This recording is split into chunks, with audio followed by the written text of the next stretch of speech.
Welcome to The Change, a podcast about the changes in life that can shake, break, and make us. I'm Laura, a 44-year-old writer, podcaster, and mum who has until recently always loved change. And I'm Kathy, 52-year-old writer, podcaster, and mum. And change is actually my kryptonite. We acknowledge the traditional owners of country throughout Australia on which this podcast is recorded and recognise the continuing connections to lands, waters and communities. We pay our respect to Aboriginal and Torres Strait Islander cultures and elders past and present. Hey Laura, how you going? I'm good, thanks, Kathy. How are you going?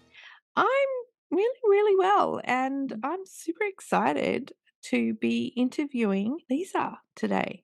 Yes. You worked with her, I believe. I did, and I think she is a very inspirational guest, especially for anyone that's interested in media and how, the magazine industry. She's got a lot of experience. Lizza Gebilagin, she's an editor, writer, and podcaster whose work is inspired by ordinary people who do extraordinary things.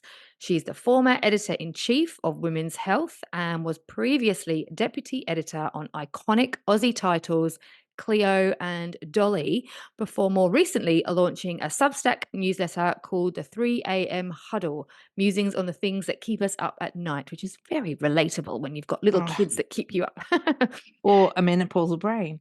Yeah, that too, right? After making her fighting debut, now this is boxing, I know, at what many consider an age much too old to start, which is 32 and not 22, Lizza went on to become a New South Wales state boxing champion and king, or is it queen, of the ring. She represented the New South Wales team at the national boxing titles, women's world boxing qualifiers and Arufura games. She's basically just a all-round champion, and she's going to be chatting to us right now. Welcome to the Change podcast. How are you? It is lovely to see you. It's so lovely to see you. I'm good. How are you guys doing? Yeah, really good. It's a bit hot, but otherwise, very well. Yes, I'm melting. My hands are sweaty. I can't. Don't know if you can see my Yeah, palms. I feel a little like that too. Yeah. A bit sweaty everywhere, actually. It's not very pleasant. But Lizza, we're here to talk to you today about your amazing career in media and how you've kind of bridged the gap between print magazines and digital media, which is where Kathy and I met, obviously at Mamma Mia. Tell us about what was happening in your life in the lead up to when you took what you call the biggest job to date of your career, which was editor-in-chief at Women's Health magazine. Well, a lot of things are happening. Could say that the whole world was falling apart because it was during COVID, when COVID first was taking over the world. And at the time, the media industry was basically in disarray. So many people were losing their jobs. Lots of brands were closing down. And I'd been working on women's health for many years as deputy editor. And my job was one of the jobs that were made redundant, which was so sad. Oh, so sad. Yeah, at the time, I was producing our podcast, Uninterrupted, which was my favorite part of the job. And then in the week that I was made redundant, I also found out that I was pregnant, unplanned. Oh, wow. Oh, my goodness. So it's like when you think of change, it's like, holy shit, all these things that are happening all at once. And with everyone losing their jobs and the media industry changing so much, I really had to think, like, if I'm going to freelance and not going to find a permanent job in the next few months, how am I going to do this?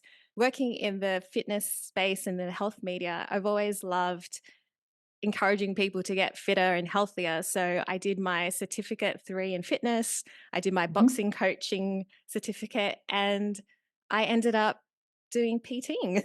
Well, I love that. So on any day you'd find me either doing a personal training session with someone in the park, then writing an article for a media outlet, then working in the office as a contributing editor to prevention. Wow. During that time, with this massive change, is like, got to think about it was almost like having a portfolio career, like looking at different ways where you can earn money to make sure that you're bringing enough money in. So I had Amelia. I was in that time, Women's Health ended up being picked up by another publisher, which was awesome. Happy days. And because as a freelancer, you don't have that maternity leave cover Mm. from a company, you end up having to go back to work much earlier than Yeah. you want.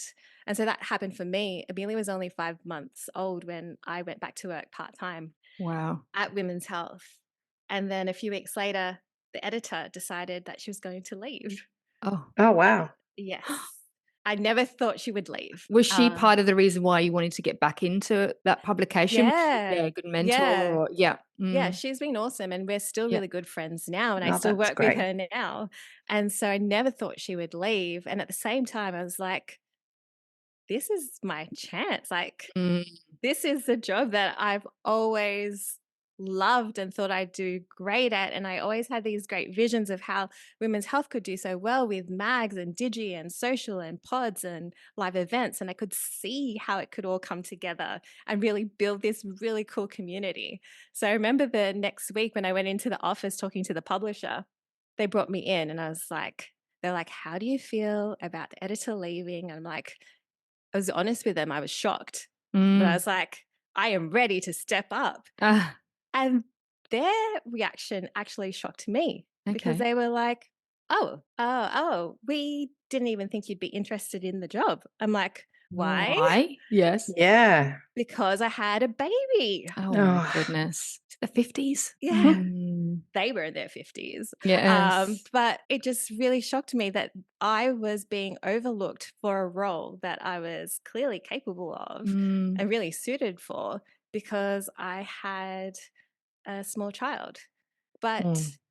on the bright side, they immediately apologized okay, good. and then offered me the role. So Oh, there all you Awesome. go. happy days. Yes, All thank happy Yeah. goodness. days. So Yes. that's Yeah. how I ended up with my biggest job of my career with a 5-month-old child in the depths of lockdown and during COVID. My Wow. goodness. There's so many changes all at So, once. Yeah. so many all at once. Yeah. How did you survive those first kind of few weeks and months while juggling little 5-month-old Amelia, big job? How did you do it?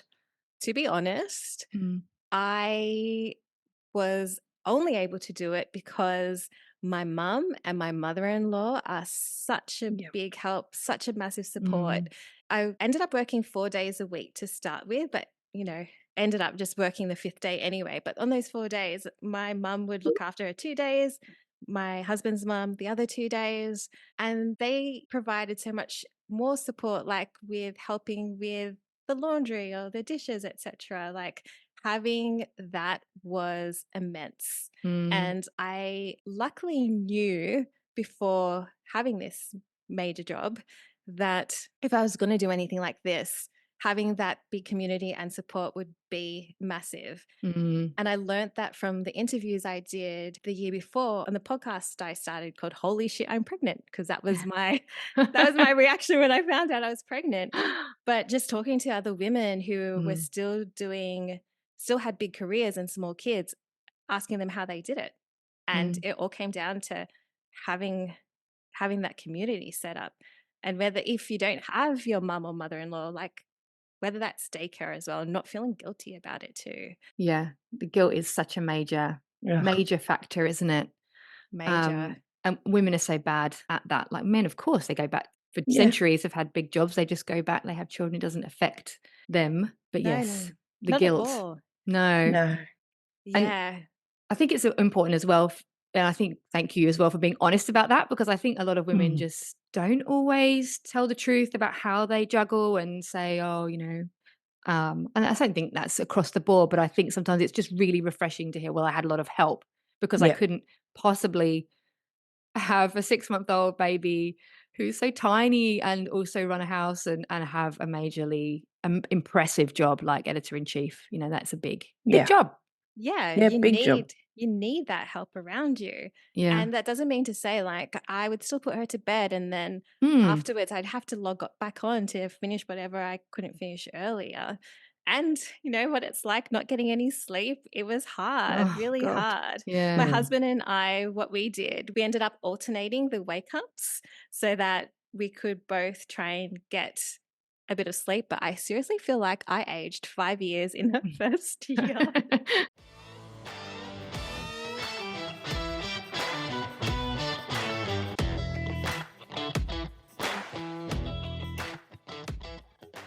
What did you learn about yourself and your capacity for resilience going through all those changes across a few short years? I feel like you must kind of enjoy change, maybe, even the fact that you embraced a whole new career, PT, just before you started that big job. Well, I think it's because I have trained myself to be good in those kinds of environments. And that started probably 10 years ago now when my uncle passed away. Mhm. He had been sick for a while, and I took for granted the fact that he was going to die one day. And when he did, it Mm, just, it really shocked me and made me realize that, firstly, life is so fragile. We need to make the most of it. And secondly, that I wasn't living the life that I wanted to live because I was so Yep. scared of failure, so scared of what other people would think of me. I was just too scared to do what I truly wanted. So that year after he died, I promised myself every day for an entire year, I was going to do one thing that scared me. And it was as little as like telling a friend when they bailed on me last minute that that wasn't cool, Yep. to mm. going to China to study kung fu with Shaolin monks for a month, then Oh, wow. Wow. resigning from my job at Cleo. I was working at Cleo magazine at the time. There were all these things that I'd wanted to do, and I just did them. And Mm, that really taught me resilience. It Yes. taught me that I could do really hard things. Like being in China, if you imagine the school that we were staying in, it was kind of like a concrete block. There was no wow. heating. It was the middle of winter. It was minus 20 degrees. Oh. And it was there that I was learning that I learned. I'm like, okay, if I can do this, I can do anything.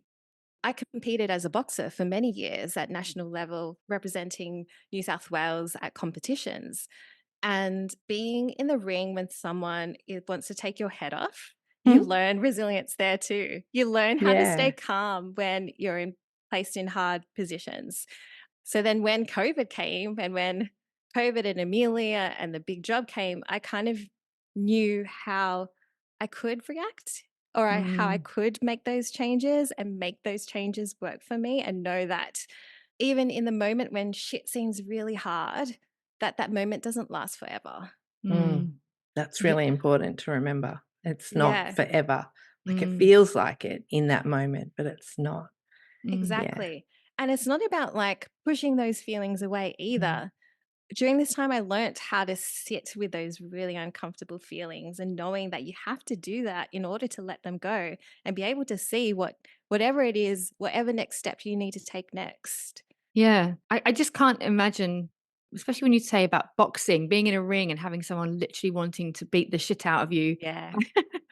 I just and having worked with you, Lisa, you obviously look super fit and everything, but I just feel like, wow, that's so intense. And I imagine it, yeah, it does a lot for your mental health and resilience to have that face-to-face literal combat, knowing you're gonna have to do something or probably take a massive punch and be injured. Mhm. So Exactly. And but the thing is, the funny thing about boxing is people think that you need to be really aggressive to be good mm, in boxing.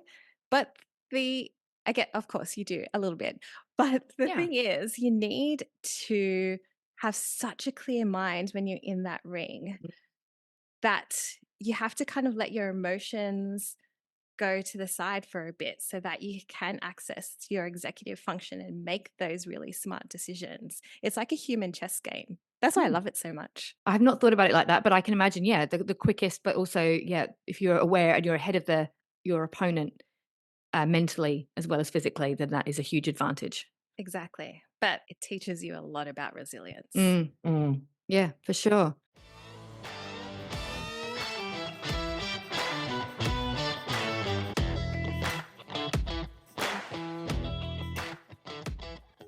We were talking before, obviously, about your big job at Women's Health magazine, and that you have worked also at Clio, and that you have sort of bridged the gap between the digital world that we now really live in and magazines that are a bit of a dinosaur, sadly. And I do miss magazines. Do you miss the glory days of magazines? And do you think the younger generations have missed out a little bit? Those magazines, we used to get them in the mail and they were just so lovely and fresh. Yeah. Like I was so lucky that I ended up working in the tail end of the glory days of the magazine era. And I still remember the first day that I went to Park Street for an interview. So, for those of you who don't know, 54 Park Street in Sydney, if you wanted to work in magazines, that was the place to be because it had all the big mags. It had Clio, Cosmo, Dolly, it had still Wow. has Australian Women's Mm. Weekly. It had the entire building, and you're walking through. It's like, all those like Devil Wears Prada. It's like it looks exactly like what you've seen in Mhm. the movies and TV shows. So for me being there, I was like, I need to step up Mhm. my wardrobe. Mhm. But Yes, the wardrobe. the wardrobe. But it was The really clackers, as they call them, isn't it? oh my God, yes, I forgot that term, the clackers. Everyone clacked her down the street. It Mhm, was mhm, like a mhm. fashion parade And every they're the day. heels, are they? For those that Yeah. don't know what Yeah, yeah, Yes. right. yeah. Yes. In Devil Wears Prada, they call them the clackers Love it. because they go Like to that work in noise. their joggers and then they put their heels on when they get there and Yeah. they're all pretty. Yes, and these are like I don't know how I used to wear these, but these are like really thin stiletto heels, super Oh, high. yeah. I like, as you know, I'm a sneaker girl now all day, Yeah, every same. day. But yeah, it's like when we were at work, we'd have the most ridiculous things happen. Like one day we had shirtless men come in to clean our desks to promote. Oh, I don't know what brand it was. I don't remember anymore, but I still remember the shirtless men coming in. love that. And like we had such big teams. There was this Mm, whole fashion wardrobe. Oh, yes. We'd have some local celebrities just come in to say hi. I remember our designer, we had photography studios as well on Wow. level 6, I think it was, or level 4. And one of our designers, she was just coming out of the toilet and bumped into bumped into someone famous. She was like, "Oh, hi." Like Hi. Hi. it was that kind Yeah. of place. It was super cool. And I think what I really miss about those days is having the time to really work on cool stories. Like I think Yeah. mm, these days in the digital world, mostly for like the big brands, it's just all about page views and Mm. people mm, having to or being forced to churn out as much content as possible to in order to get those numbers. mm, And it's really sad, and I feel sad for the content producers these days who didn't have the luxury of time and never had it. Like, you just get to create such a much better quality content when you do mm, have the time and you do have that feedback from your editors or your peers, and you get to really workshop things. And from a consumer end, what I think people miss now in the digital age is that with a mag, I feel like you used to get so much variety of content, so much mm, different Mm. voices, whereas now we're being fed the same thing over and over and over. So you don't get that joy of discovering something new as much Mm. as mm. we used to. And I am very curious, where do teens find out about sex these days? I remember being at high TikTok. school.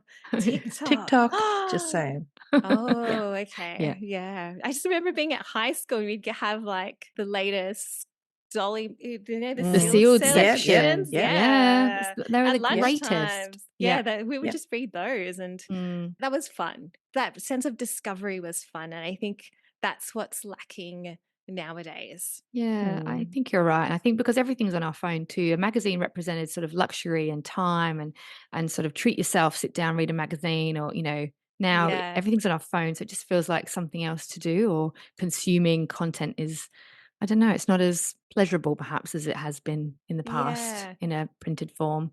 But then on the bright side, it's like it also offers a way for other people to get their voices heard that mm, Yes. otherwise they wouldn't have. It just Yeah. takes a lot more searching to find those. Like you have to yeah. step away from the mainstream media Mm, to really find those voices. Yeah. that's right. And you've got the 3 a.m. huddle Substack, and obviously Substack is where a lot of people are heading for original, interesting content. So I think that's really great. That's a sort of way to discover different voices and yeah, a more varied array of content. Yeah, I'm finding with absolutely. Mm, Substack, there's like a lot of the OG bloggers are mm. going back there. Yeah. Yeah. And yeah, it's actually a really nice place. Hopefully it Mm. stays that way. Yeah. Yeah, I hope so too. And you see a lot of former magazine editors as Mm. well starting Substacks. Yeah, so mine is called the 3 a.m. Huddle, Mhm. using the musings and the things that keep us up at night. But one of my favorite ones is called Oldster Magazine. And Yes, it I think I tells, follow them. Yeah. yeah, it Mm. tells stories of different people of Yeah. how they're approaching aging. Mhm. And Oh, yeah. yeah, I love Yeah. that one. I love hearing people's stories. Mm. Yeah, absolutely, and it's a real, mix of ages too, isn't it? There was, Mm. some people in their 80s, 90s, it was literally a whole raft of ages, which is great. Yeah, old stuff. Yeah.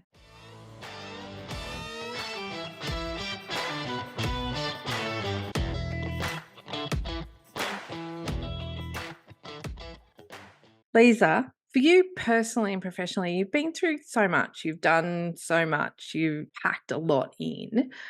What's left for you? What's next or what's left? What changes would you like to make in your life? Oh, this is the question that keeps me up at night. This is the 3 a.m. question. This is a 3, yeah, absolutely. This is a 3 a.m. question.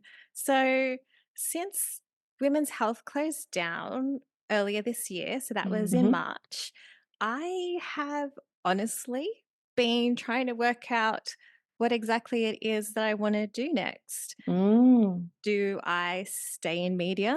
Do I try something different? Like I have been so lucky to interview these really cool people lately who are they're advocating for a different cause. So, for example, Mm. I interviewed Samuel Johnson, who has his Love Your Sister charity, Mm, who he is all about taking precision medicine and making it accessible for every Australian. Mm. And then coming across this organization that finally has what they think is like a real solution to climate change where we electrify our homes and our Wow. vehicles. I'm like, people are doing some really cool stuff out there.